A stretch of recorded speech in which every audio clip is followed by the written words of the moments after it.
Okay, so we're talking to Joe Thomas today from Central Power Washing. Joe, good morning. Good morning to you. Thanks for giving us some time this morning. Let's get started with you telling everybody about Central Power Washing. Yeah, I started Central Power Washing after being in a parallel industry for about 13 years. Decided to take off on my own um, back in January of 2019, and bought equipment and just took off running. And I love what I do and happy to be doing it. It's a dream come true for me to run my own business. Okay, excellent. So you've been at it for we're at 2 years now, pretty much. Yep. How many people are on your team? Are you still doing it all on your own, or have you got other people helping you?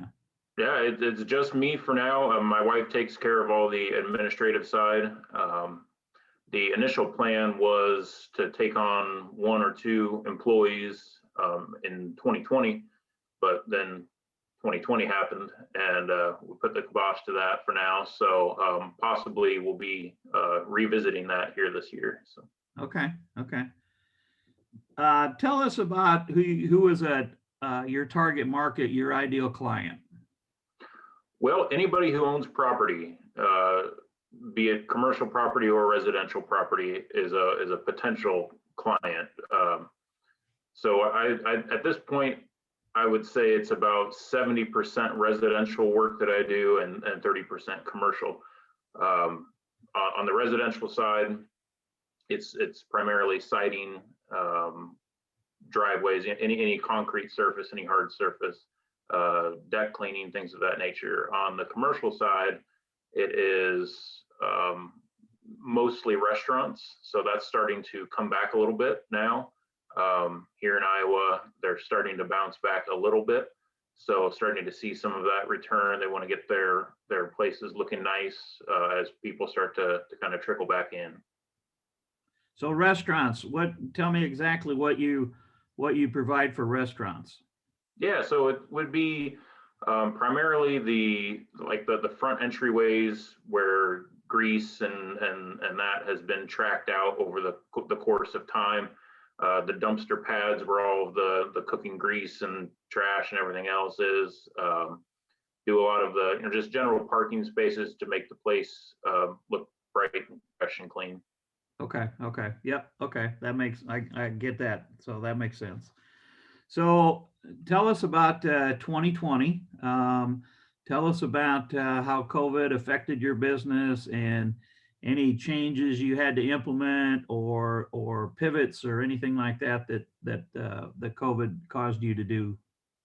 Yeah, well, in early March of 2020, I had arranged for a very large marketing campaign and had secured all of that. And then, literally as soon as I had signed the paperwork to get that secured, I'd say within a few days, it kind of erupted. And I called my marketing guy and said, "Hey, can we take a step back?" And he said, "Unfortunately, we can't. All this stuff's already been printed." So I had, almost 20,000 mailers that had been mailed out and so forth. And I thought, oh man, what am I going to do? And because I didn't anticipate anybody spending any money in this environment.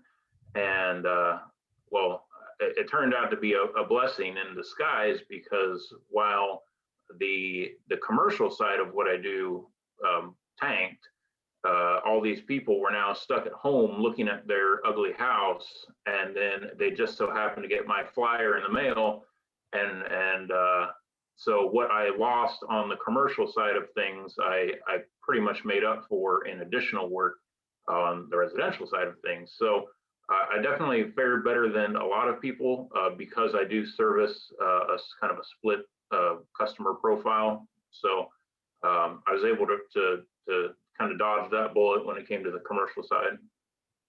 So residential kept you going last year then? It really did. It saved me. And I'm sure that this is kind of a trend for anybody who does anything in the home repair or appearance for homes. You know, they saw a pretty big jump last year. A lot of people were stuck at home looking at their house and wanted to make changes or make improvements. So that really helped me a lot. On the commercial side of things, it went from being about 30 to 40% of my business to about 2% of my business. So that was definitely a shock. And there are some different processes and equipment and cleaning chemicals and so forth that are used for the commercial side that are not used for the residential side. So it took a little bit of planning, but really I consider myself to be pretty fortunate for the bump in residential cleaning. So your marketing campaign ended up being a blessing in disguise almost. So you put the foot down rather than backing off the accelerator, you put it down maybe by accident, but it still ended up working out. So it was absolutely by accident, but I'm glad that it worked out the way that it did. There we go. Very good. Very good.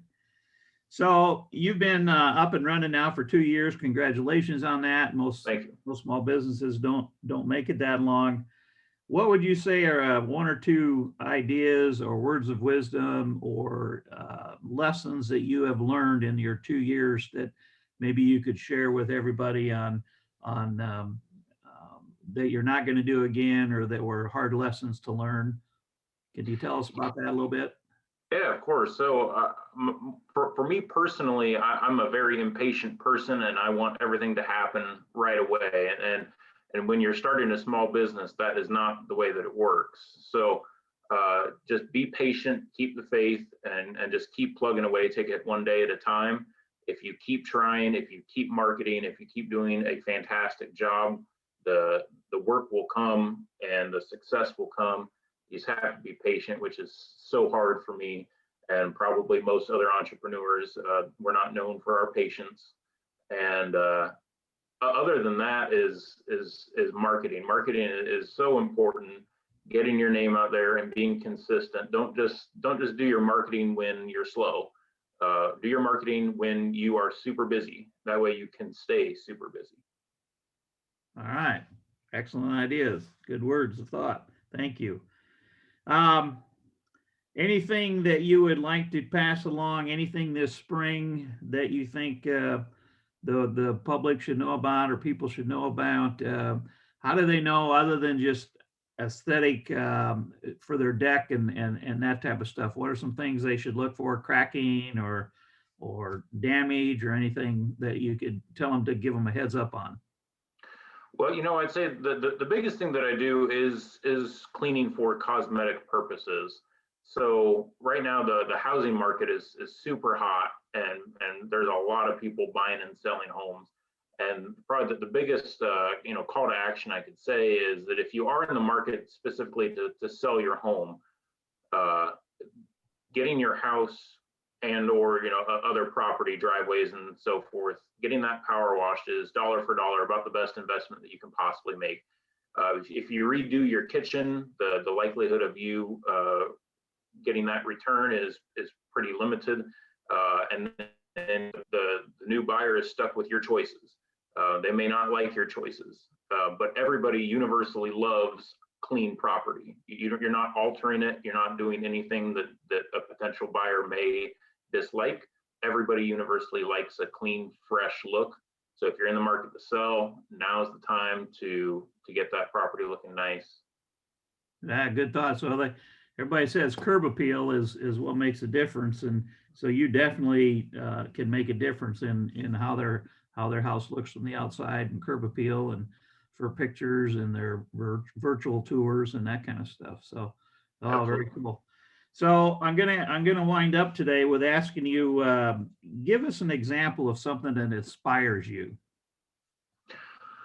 Well, I'm motivated and inspired by just the type of work that I do, because it's very satisfying. You get to see that instant change, that instant going from dirty and ugly to clean and the way that it's supposed to be. So So I get motivated every day, as strange as it may sound, by being able to just do the work that I do, because it's incredibly satisfying.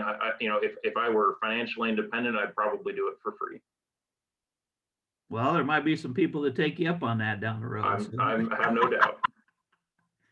All right. Well, Joe, thank you very much for your time, and hopefully people will contact you for getting all their cleaning needs done this spring. So, Absolutely. Thank you so much.